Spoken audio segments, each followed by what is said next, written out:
the rest of us, we want to hang in here. Just advertise that we're going to do some networking or haves and wants, whatever you got. Anybody got any good stories they want to share this week?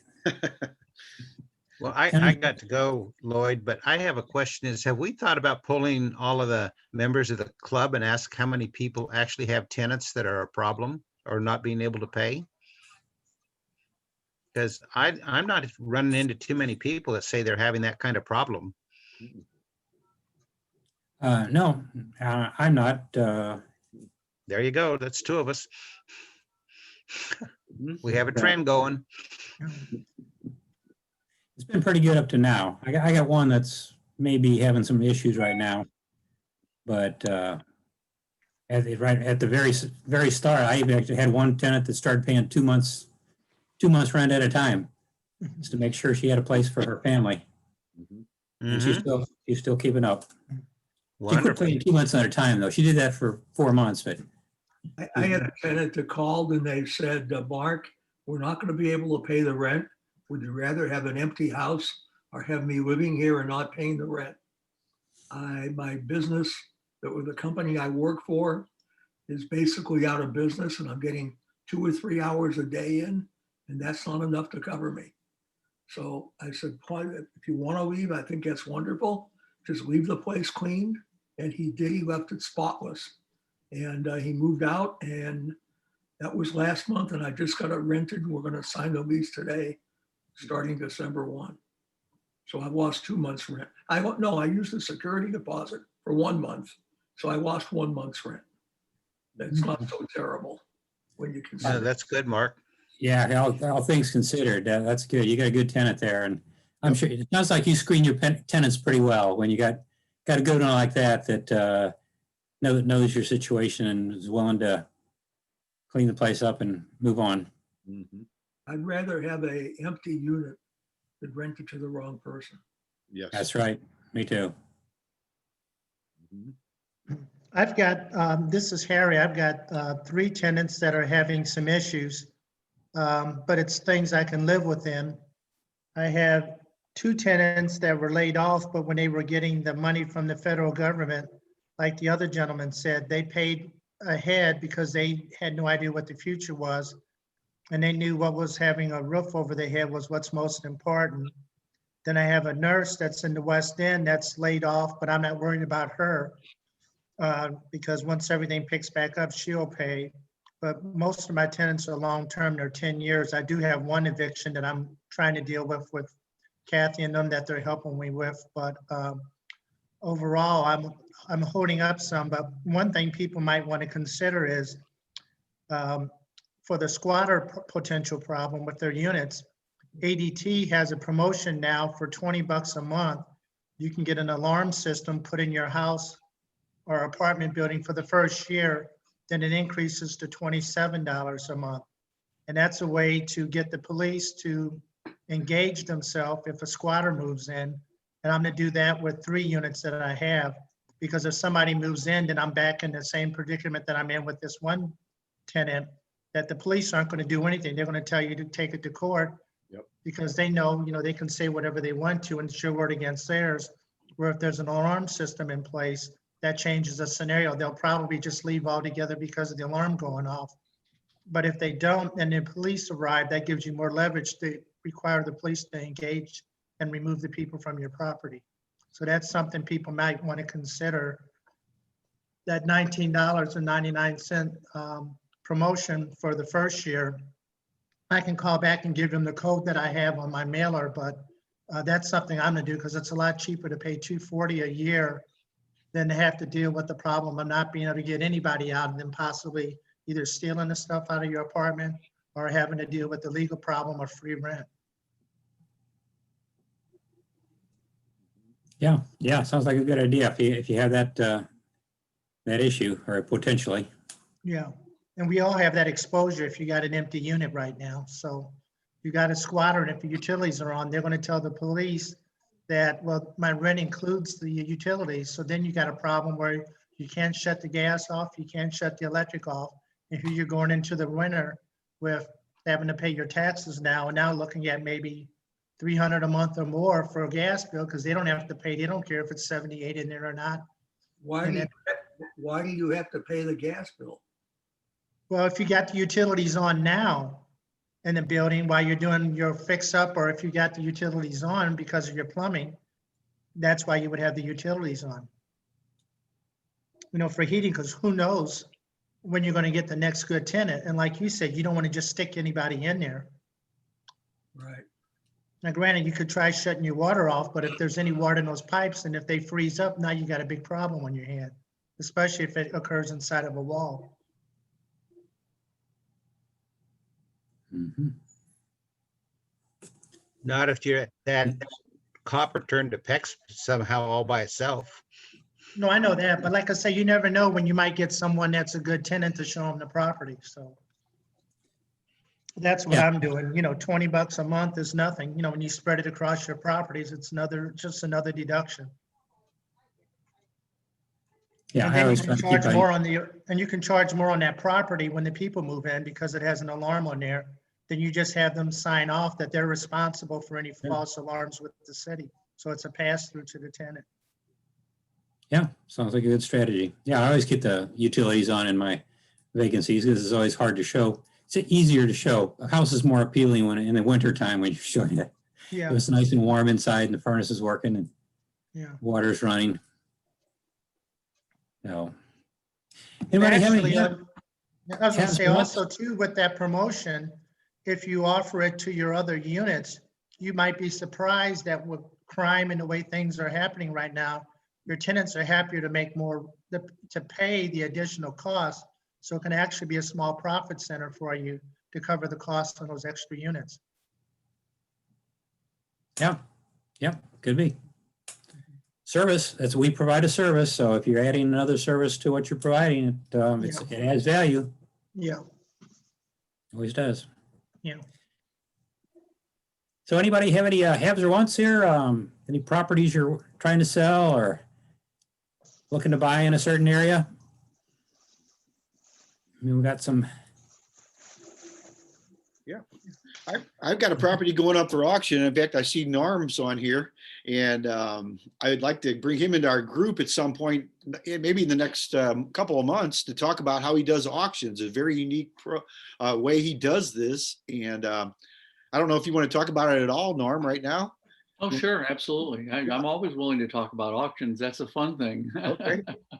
Yeah, please Yeah. tell us the process. That'd be great. I truly want to hear.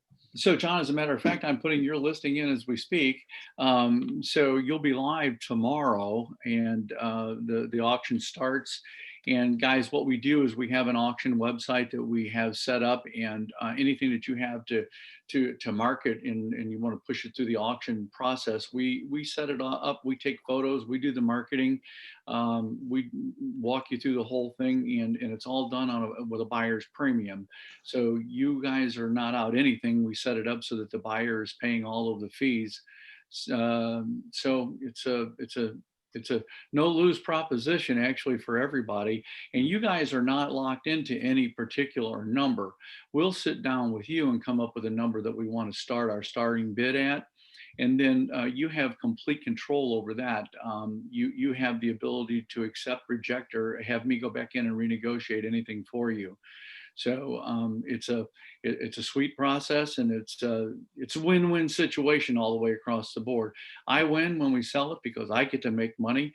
You win when we sell it because you don't have to pay anything out of your pocket, and we get the amount of money off of that auction that you want. Mm-hmm. Our auctions generally run, we generally do a listing for 30 days. Can do it for longer if you need to. In most situations, we're able to sell the property in 14 days. So that's how we set it up, and love to take a look at anything that you have and see if it makes sense for you guys. Yeah, would you like to leave your contact information for us? You can type it in the chat and just if you don't mind saying it too, any number or email you want them to get a hold of you at. Yeah, I'll put it in the chat box right now, but my name is Norm. So if you ever watch Cheers, you'll never forget my name. I'm at the end of the bar, not Cliff. Please don't confuse me with Cliff. I'm Norm. However, I don't drink beer, but that's okay. but I go by Norm, the name everyone knows. And my contact information is 314-713-4256. That's my phone number. That's my cell number. So please use it to text me or call me, whatever you'd like to do. The only reason I won't answer the phone is if I'm talking to another investor, another listing. My email address is norm, N-O-R-M, Meade, M-E-A-D-E, @gmail.com. And I'll just go ahead and put all that right into the chat so you guys can, let's see, let me see if I can get it into the chat. Here we go. There, the chat comes up. Let me throw it in there for you guys. And we'll plan on doing a separate session, a special session with you, Norm, maybe the next couple months here too, where we can give some more details. Because I think this is just a great service that you provide for, for people like myself and for like our other members here. Because it's just, like you said, it's win-win. I don't see any way you could not go, you could go wrong with any of it. It's just, I just love the way this is set up. Thank you. One really cool thing, unfortunately, John, with your property, I can't do this, but normally what we'll do is we'll come in and not only do photographs of the property inside and out, but we also do a 360 tour. So people have the ability to go in and walk through and do the 360 tour. It'll give you the dollhouse little swivel of the 3D as well. And also a floor plan of the property. So however many floors we're doing, 1, 2, 3, whatever the floors are, each floor will have a floor plan that gives you dimensions also. So that's really very, very helpful as well. And that's all included in our service. And again, no charge until we sell. So probably the best opportunity. You don't have to pay a photographer to come in and take pictures. You don't have to pay somebody to come in and do the floor plan for you. It's all part of our package. Yeah. And the reason you can't do that with mine is because we had an arsonist set the place on fire. So just so, I don't know if everybody knows that or not, but just so you know. So then he tried to steal the fire truck. So yeah, here we are. It's a great story. It's unbelievable. The only one better, I think, is the one where the guy went to get the squatter out just a couple weeks ago. And it turned out to be the policeman. It was the guy's father. The policeman's father. Laura was telling us about that while we were waiting for you to come over. Yeah. That's just, I don't know if that tops it, but it's another unbelievable story. So, amazing. Never a dull moment in real estate, right? That's right. So, well, yeah. So anyway, thank you. Yeah. Norm, there's your contact information. Thank you for including us with that. Like I said, we'll set up a meeting just for you with our professional premier series that we've been running this year, because I think this is just an invaluable service for a lot of us property investors. Absolutely. Thanks, John. Thanks for inviting me. I really do appreciate it. Yeah. Thank you again. Anybody have any questions or anything, or any haves or wants? I mean, we've got some of you got to have something for sale, don't you? Or something you want to buy? I got one on South New Florissant. Norm's got a lot to sell, huh? It goes up for sale tomorrow, I heard. It's a great deal. If you look at, in fact, the floor plan, you can do what you want, I think. It's a very open floor plan, you call, John? Yeah, it's open right now. Yeah. That's what I'm putting on the listing, open floor plan.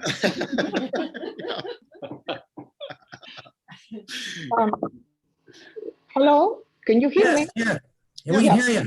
Go ahead. This is Kira Maley. I have a legal question. Is the lawyer still available? No, Kathy got off. And she was just on for the first, half hour or so. And then and then she drops off and we're here. Maybe you got something, maybe somebody's got a legal opinion on your question or has had a similar experience. What's your question? I have a tenant that signed a 6-month lease, and 3 months into the lease, they moved out and they do not intend to pay the balance of the lease. And they are asking for their security deposit. Am I obligated to give it to them, or can I use it to pay for a month of the 3 months that they still have left on the lease? Well, I see David Soto smiling. He's probably had this experience before. Any advice for Kira? Well, I'm not an attorney, so I'm not going to give any legal advice. Say that. What her experience is that you are certainly entitled to have that. When the tenant leaves, you have 30 days to give them notification of the disposition of their security deposit. So you can send them a letter saying that you're keeping the security deposit for the rent that is due. Okay, just send them a letter and tell them that their security deposit is used to pay for one of the months. Yes, and I would, if there's been a few times when I had a situation, and I also include in that letter the balance that they still owe me.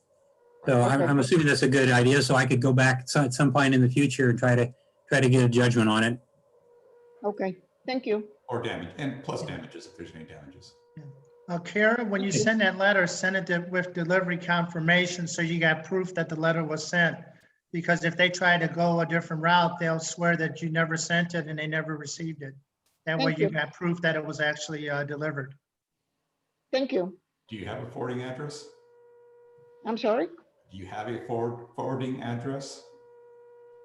I didn't understand the question. Do you have an address for them now, a new address? I do. No, okay, there you go. That's where to send it. Yeah. Okay, thank you.